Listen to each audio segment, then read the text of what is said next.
Good morning and welcome back. Grade 7 English, third quarter, week 4, lessons 5 and 6. How are you today? You may pause the video to pray before beginning our lesson.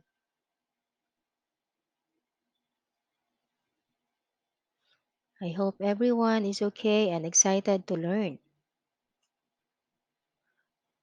Let's begin. Take a look at the picture. You will notice scrambled words. In 10 seconds, write down all the words that you can think of by writing them in a separate sheet of paper or on your notepad. You may pause the video for 10 seconds.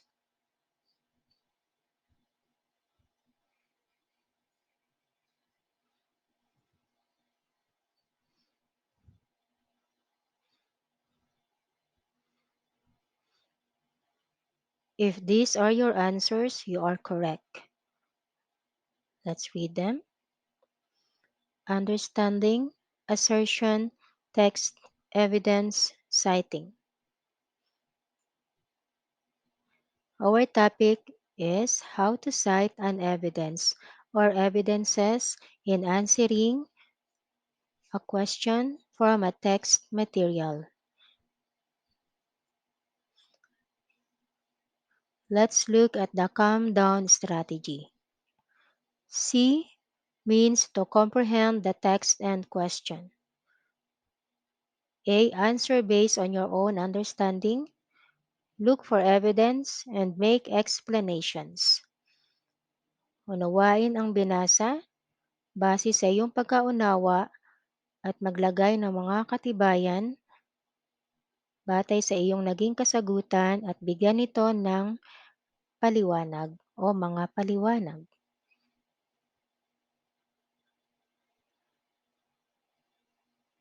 D means do not conceal your feelings, organize your thoughts, write your reactions, never leave it hanging out. Huwag mahiyang isulat ang iyong pananaw sa loobin at nadarama o nadama mula sa iyong nabasa.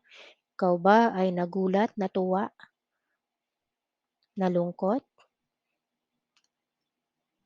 Tiyakin ang iyong mga kasagutan ay maayos, organisado. Isulat ang iyong reaksyon. At huwag pabayaang mayroong mga katanungang hindi nasagot o kulang ang iyong paliwanag. Hangga't maaari ay ibigay ang iyong buong paliwanag. Mula sa iyong kasagutan, mula sa nabasang teksto. Let's practice. Let's read the blog post and look at the picture as your clue. And look for some evidence or evidences based on the short text. It is summer season, so I went to Boracay and experienced its white sand beaches. There are no clouds in the sky since it's high noon. It's really hot. This is the blog post of Nika 2022. Now, can you cite some evidences before answering or in answering the two questions below? Do you agree that the blogger is in Boracay? Why?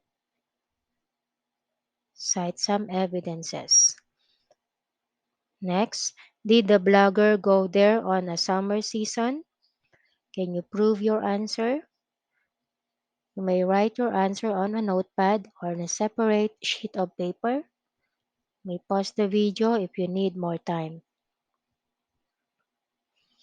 After answering this short activity,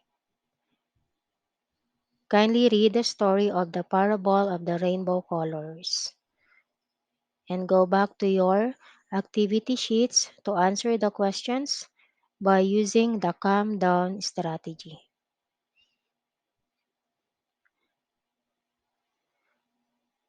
Our next lesson is about raising thought-provoking questions in public forums or in panel discussions. Let's have a quick vocabulary drill. Can you identify all words that were spelled correctly in this chart? You have 10 seconds to list down the words with the correct spelling. You may pause the video if you need more time.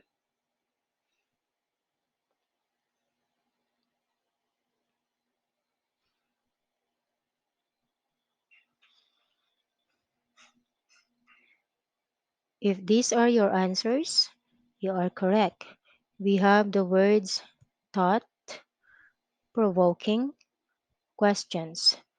Thought-provoking questions. Magbibigay ng mga makabuluhang katanungan.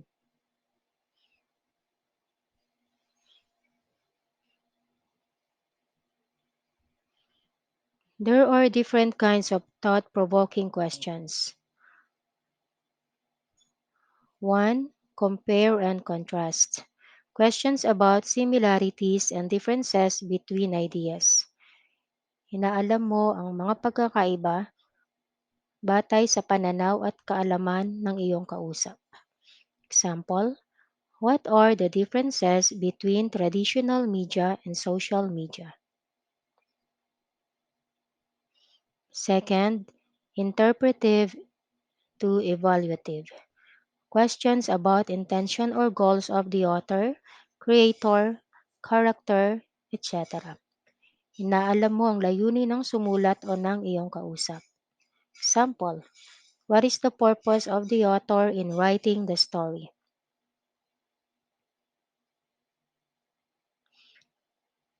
Third, problem-solving process.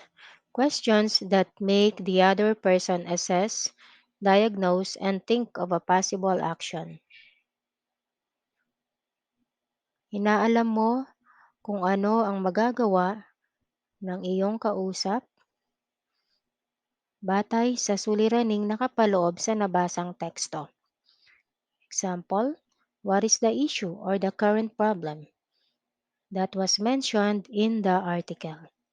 For example, in the story of the parable of the rainbow colors, what is the issue that was raised on that story?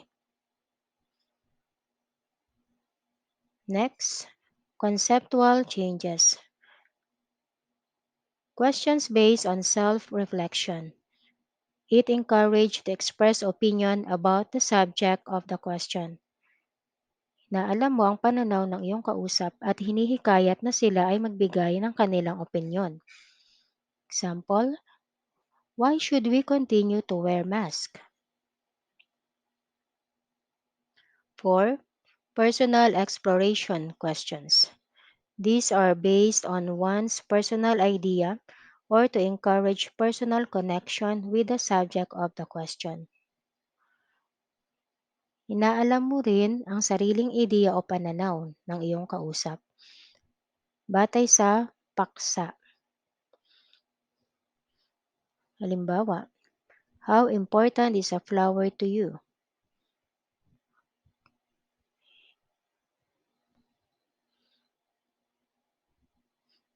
5. Moral, ethical dilemmas. Questions that make the other person think whether something is morally or ethically correct. Mga tanong na inaalam ang ating pananaw kung isang gawa ay tama o mali.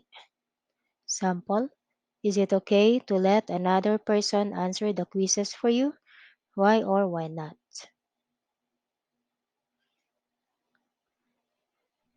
Now that we are done discussing the 5 types of thought-provoking questions o mga uri ng makabuluhang katanungan, kaya mo bang gumawa ng iyong sariling katanungan batay sa iyong nabasa sa kwento ng The Parable of the Rainbow Colors? You may write your questions on a separate sheet of paper or on your notepad.